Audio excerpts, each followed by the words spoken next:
It's Writer Wednesday, which means you get to find out more about me as a writer.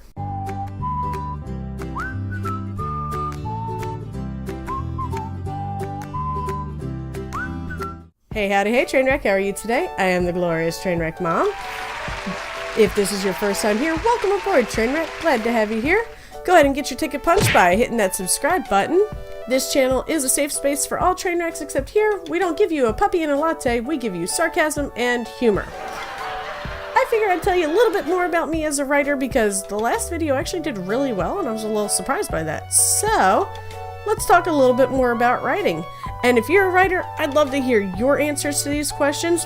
You can either do a video or answer them in my comments. Whatever works for you. I'm okay with that. Parts of writing that I find challenging, typically it's just getting over my own self-doubt.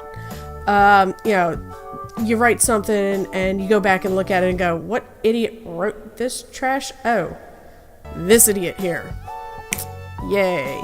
But no, seriously, self-doubt is a huge thing because you start thinking it's like, I suck as a writer. Nobody's gonna read anything. You gotta kind of push past that and be like, you know what? Screw it. I can do this. I can totally do this. Yeah, honestly, and I know I'm probably gonna catch a lot of flack for this one. Think about this, guys. There are three things that give you a little bit of a motivation and inspiration. 50 Shades of Grey was written, Twilight was written, and Sharknado was written. Right there. That should give you the motivation. And one of the best things I ever heard, or it might have been me, I don't know, I'm kind of smart and say cool things. If you read anything that someone's written, and you say, oh my god, I could write better than that, then do it. Then do it. I tell people all the time, if you read something of mine and you think you can do better, please do. Show me. Show me that you can do better. I will read it and I will tell you, okay? But yeah, don't just sit there and automatically think it's gonna suck. Because you don't know. It could be like the greatest thing in the world. You just gotta get over that, you know? What do I write with and on? I can't stand writing with pencil. Pencil irritates the snot out of me. I love pens. I am a pen addict. In fact, I would welcome any gift of a pen. I will take pens and journals. Oh my god, I love my journals. Guys, these are my two favorite journals right now. These are my two. This one. Oh, I hit the mic. Sorry, babe. This one. You can't really see it. Okay, maybe. Hell, I don't know. I don't know if you can see this, but it has sloths on it. I got this as a Secret Santa from the Blogess group. If you don't know who the Blogess is, that's Jenny Lawson. Love Jenny Lawson. And shockingly, my writing's actually been compared to her, which is totes honor, for real. It's amazing. But yeah, I have sloths. Someone gave me a sloth journal because, hi. And then I got this one at Disney World. Be jealous. You know you are. You know you are. Look at that. It's wonderful, isn't it? It's Haunted Mansion. And inside, I'm not going to show you the parts that are written on because that's just silly. But, oh, look at the pretty. And it's purple. Oh my gosh. I love, love, love this journal so much. Like, ugh, guys, how great is that? I mean, seriously. And I hear Guillermo del Toro, I just totally tore up that name, is doing a remake of the Haunted Mansion movie, but it's not a remake with like the Eddie Murphy one was really goofy. He's actually focusing on the bride story, which, hi, yes, can I get down on that movie? Because that's what we all want to see. The Bride is amazing. And if you have no idea what I'm talking about, yeah, I might have to do a video just about my obsession with the Haunted Mansion because it's wonderful. But yeah, I'm a huge fan of pen and paper, notebooks, journals. I am such a notebook hoarder. I will steal notebooks from my kids and my husband because they're in school. I will steal notebooks from them after like certain classes are over. I'll be like, oh hey, you don't need that. This is mine. Thank you. Pens, I just love pens. I love pens of all kind. I especially love purple pens. I have a pen, it's got a little geisha on it, and it's a little Japanese pen that a friend of mine sent me from Japan for Christmas. I love that pen so much. It's bright red though. It's wonderful. I love that pen. But yeah, I'm a fan of pens. It's a little bit of an obsession. So yeah, and I don't steal pens from the bank. My sister does that, and I yell at her every time. I'm not a pen thief, but I do love pens. Yeah. How do I overcome writer's block? I just write random words for writer's block. It's like stupid, empty, hollow head, and I'll just write whatever is in my head at that time, you know, because there are things going on. And even if it's like, I can't think of anything to write, this is stupid, I'm an idiot, I will literally just write all that down until something starts clicking. I also tend to like watch a YouTube video. I know it sounds weird, you watch a video to get an idea, but I'll go through my YouTube subscriptions and watch those to get ideas. I'll look up on Facebook, because there's always something on Facebook to complain about. So yeah, so I'll just go ahead and look at all that. With my fiction book, it was really weird because I had it all so outlined out that I really didn't come across a problem of writer's block. I knew what I was going to write. I knew each, because I did it for NaNoWriMo, which is, you know, write a book in a month kind of thing. So I knew I was going to write this scene on this day, this scene on this day, this scene on this day. And I just went through and had it so like detailed out that I really didn't have a problem with that. So that sounds really pretentious, and I'm sorry, guys. How do you motivate yourself to write? I think it goes back to a Les Brown thing.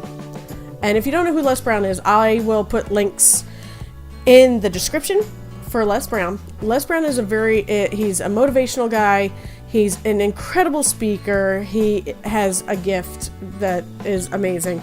But Les Brown says it best, because he was talking about someone else when he said this. He said, the graveyard is the richest place because that's where all the hopes and dreams and inventions are buried. All these things that never got done, that would have been done someday, one day, I'm gonna. All of those are buried in the graveyard. I do not want to lay on my deathbed and have all my characters and plots and storylines and books that I could have read or could have written.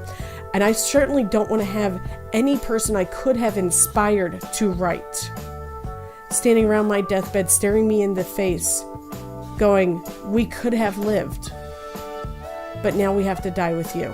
I don't want my legacy to be half-finished books, half-finished stories, ideas left on a wall. I want my legacy to be books that are written, stories that are written, things that are finished. And that's what motivates me, because you never know when your last day is. You never know if it's going to be that, if that's going to be it. You know, I've learned this way too often. I'm 40 years old and I've had to say goodbye too soon to a lot of people. So yeah, I don't ever want it to be one of those situations with me where my family's sitting around going, she had so many hopes and dreams. That would just be devastating to hear. So that's what motivates me. It's a little morbid. Authors who inspire me as a writer. I already talked about Jenny Lawson. I love Jenny Lawson. Oh my God, she's so amazing. She is a humor writer who, one of her taglines is a funny book about terrible things. She talks about her mental illness. She talks about taxidermied animals. Yeah, she is amazing. She's brought to light a lot of issues that people don't like talking about. And I think that's amazing. When you can do that with humor, that's awesome. When you can make people laugh about terrible things, that's pretty talented. Irma Bombeck, I'll link her to the comment into the description below. She's incredible. Her mom humor is amazing. Stephen King, I mean, who doesn't love Stephen King? I'm sure there are people, but I guess there's two people in the world, those who like Stephen King and those who are wrong. So, no, Stephen King, and it's not exactly his stories as a writer, it's his before he became famous that really, really inspires me. You know, putting the rejection slips on nails around his wall so that he sees that, something like 956 if I remember. Wow. If I'm wrong, correct me, please. I would love that. But yeah, just his story of how it was always what he wanted to do, and he did it. And he didn't care who told him no. He just kept doing it.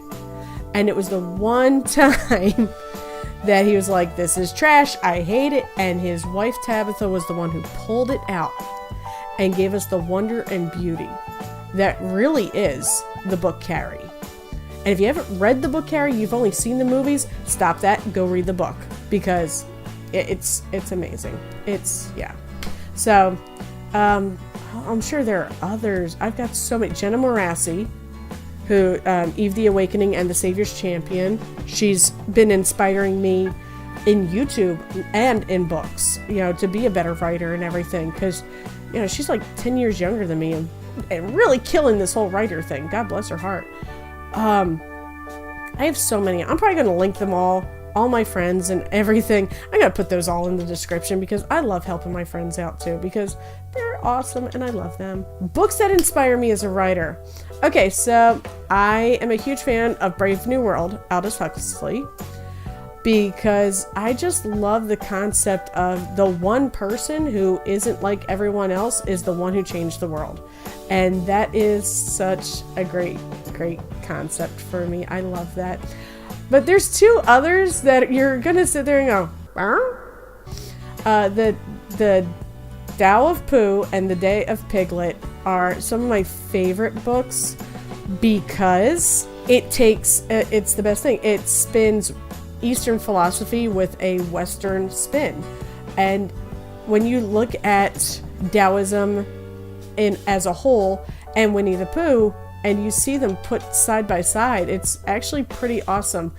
And I'm a big fan of those books. So yeah, it made me look at things in a different light. That Winnie the Pooh isn't just a kid's book. It's, Pooh is a master of Taoism. What? And, looking at that, my husband and I were just talking about The Lion King, and it's, side-by-side comparison to Hamlet. So, when you can step out and look at things from your childhood or something that, supposed to have this meaning, and you can sit there and go, well, actually, if you look at it, it's a lot like this. And yeah, I like being able to do that. That's why I like those books. Best advice I've ever gotten as a writer. Best advice I ever got was this, and I don't remember who said it, but I saw it on Pinterest. When you're writing, most people will tell you to think about who your main character is, what they want in life, and how they're going to get it. But to make your book more interesting, you should think, who is my main character? What do they want out of life? And how can I stop them from getting it?